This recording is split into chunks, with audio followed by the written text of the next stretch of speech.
तो उसने मुझे बोला कि किसी ने इस पर काला जादू किया है, मारण क्रिया है। ये आदमी को तब तक परेशान करती है जब तक उसकी जान न चली जाए। जब ब्लैक मैजिक का नाम आता है तो बंगाल का नाम सबसे पहले आता है, और ये मुझे 2020 में ही पता चला कि बंगाल में भी इतना खतरनाक जादू होता है। उससे पहले मैंने बंगाल के जादू के बारे में सुना और पढ़ा था, लेकिन मुझे इतना नहीं पता था कि वहाँ का जादू इतना भी खतरनाक हो सकता है।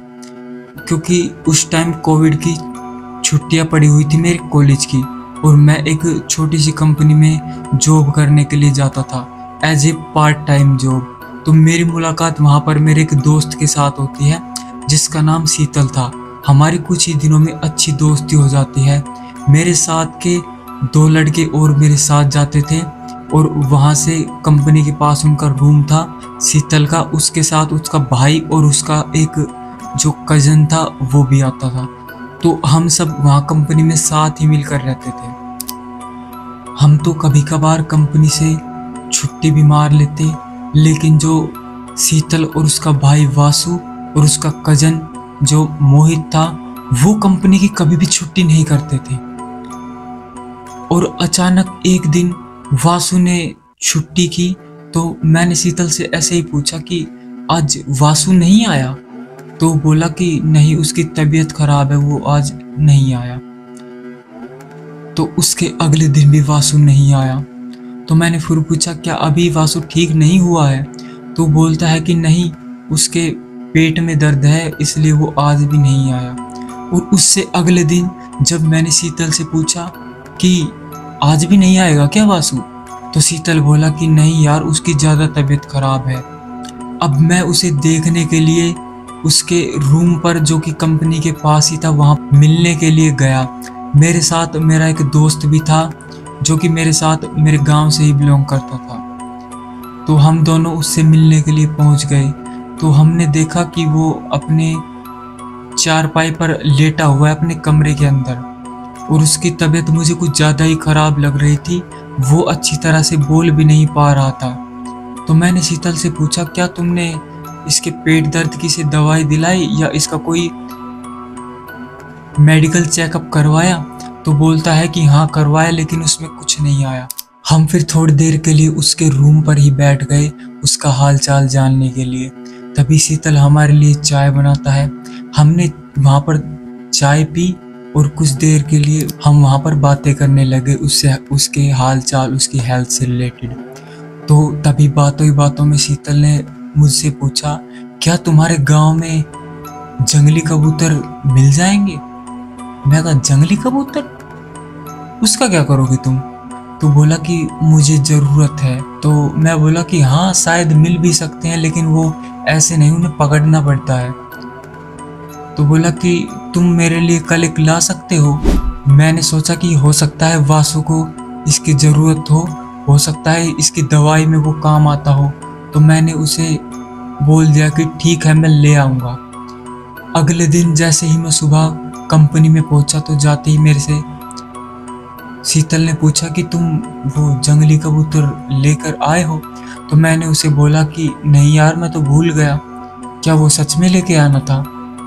तो उसने थोड़ा गुस्सा दिखाया और बोला कि यार मैंने तुम पर इतना भरोसा किया, तुम्हें पता है मुझे उसकी कितनी सख्त ज़रूरत है। तो जो मेरे साथ मेरा दोस्त था मोहित, वो उसे बोला ऐसी उसकी क्या ज़रूरत है तुम्हें? तो बोला कि मुझे वासु के लिए चाहिए। तो मैंने बोला कि इसे शायद उसकी दवाई के लिए चाहिए। तो वो चुप हो जाता है और वो बोलता है कि आज तुम मेरे रूम पर ही चलना, मैं तुम्हें बताऊंगा कि उसकी क्या ज़रूरत है। तो जैसे ही हमारी छुट्टी हुई हम उसके साथ ही उसके रूम पर चले गए। जैसे ही हम शीतल के रूम पर पहुंचे तो वहाँ पर वासु अपनी चारपाई पर लेटा हुआ था और उसकी कंडीशन कल से भी ज़्यादा ख़राब लग रही थी। अब मुझे थोड़ा बुरा लग रहा था कि शायद हो सकता है वो कबूतर इसकी दवाई में काम आता, और मैं उसे टाइम पर इसे नहीं दे सका, इसलिए इसकी हालत कल से भी ज़्यादा ख़राब हो गई है। तो अब शीतल बोलता है कि अगर तुम उस कबूतर को ले आते आज तो शायद आज ये ठीक हो सकता था। तो मैंने उसे बोला कि कोई नहीं, हम कल ले आएंगे।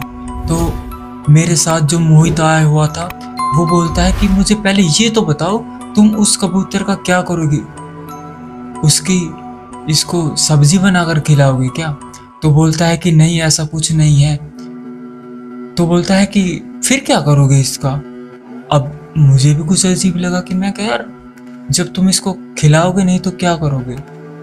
तो उसने मुझे बोला कि किसी ने इस पर काला जादू किया है, उसको उतारने के लिए मुझे एक जंगली कबूतर की बलि देनी पड़ेगी। अब हम दोनों की एकदम से आंख फटी की फटी रह गई और दोनों एक दूसरे की तरफ देख रहे थे।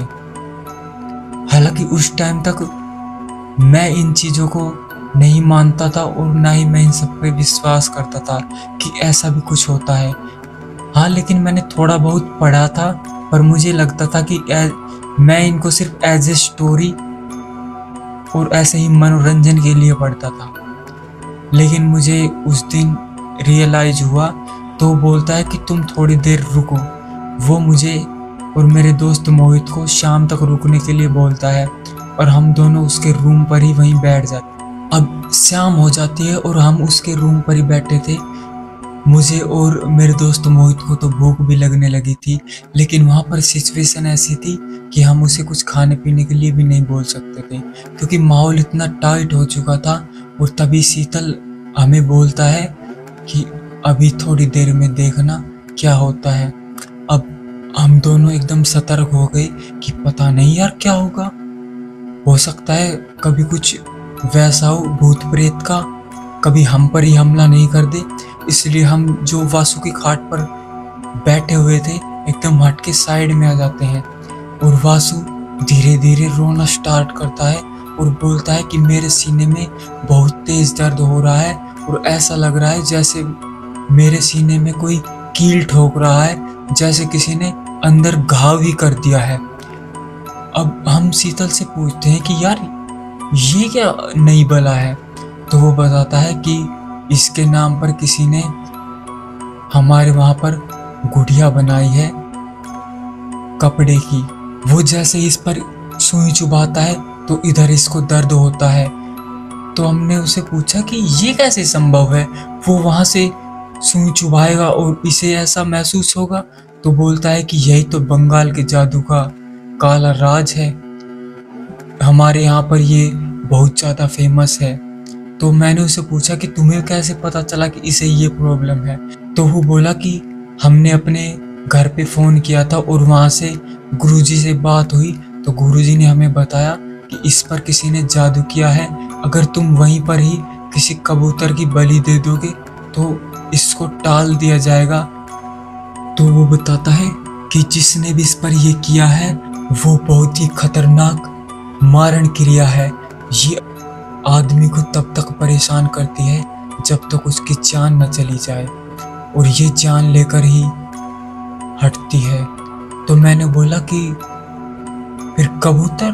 तो बोला कि अगर हम उसे कबूतर की बलि दे देंगे तो वो क्रिया हट जाएगी और हमारे गुरुजी उसे वहीं पर ही रोक देंगे। तो हमें कुछ सही नहीं लग रहा था और हम उसे वहाँ पर बोलकर चले आते हैं कि ठीक है हम कल ले आएंगे।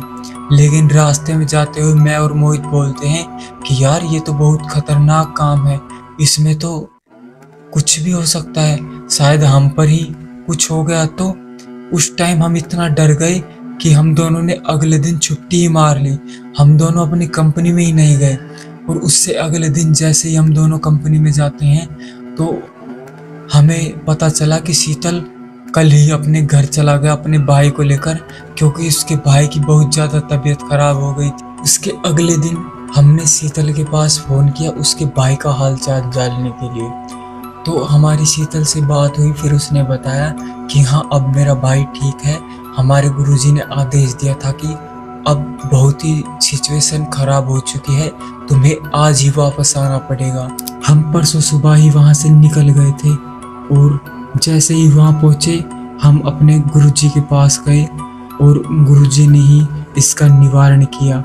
तो हमने भी उससे ज़्यादा इस बारे में बात नहीं की क्योंकि हमें लग रहा था कि ये कुछ ठीक नहीं है, क्योंकि उस टाइम मैं इतना इंटरेस्ट भी नहीं लेता था इन सब चीज़ों में।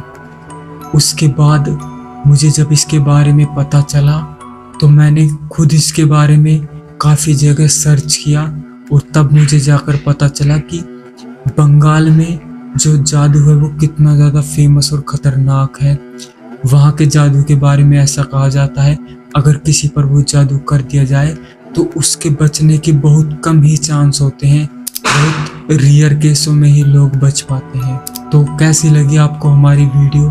अगर आपको वीडियो पसंद आए तो वीडियो को लाइक शेयर एंड चैनल को सब्सक्राइब जरूर करें। धन्यवाद।